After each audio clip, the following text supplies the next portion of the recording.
தூத்துக்குடி மறைமாவட்டத்தின் மிக பழமையான ஆலயங்களில் ஒன்றான வீரபாண்டியன் பட்டணம் புனித தோமையார் ஆலயத்திற்கு நாம் வந்துள்ளோம்.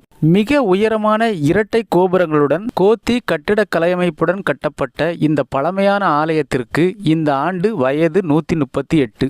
இந்த ஊர் மக்கள் புனித தோமையாரின் மீது அளவு கடந்த அன்பு வைத்துள்ளார்கள். புனித தோமையார் மூலம் இந்த மக்களுக்கு கிடைத்த அற்புதங்களுக்கு இன்று வரை சாட்சியாக வாழ்கிறார்கள். இந்த ஊரின் எல்லா வீடுகளிலும் புனித தோமையாருடைய சுரூபம் வைக்கப்பட்டு திருவிழாவின் போது புனித தோமையாருக்கு வீடுகளிலும் நவநாள் ஒப்புக் கொடுக்கப்படுகிறது. கத்தோலிக்க திருச்சபை புனித தோமையாருக்கு ஜூலை மாதம் 3ஆம் தேதி திருவிழா கொண்டாடினாலும் இந்த ஆலயத்தில் புனித தோமையாருடைய திருநாள் ஆண்டுதோறும் டிசம்பர் 21ஆம் தேதி கொண்டாடப்படுகிறது.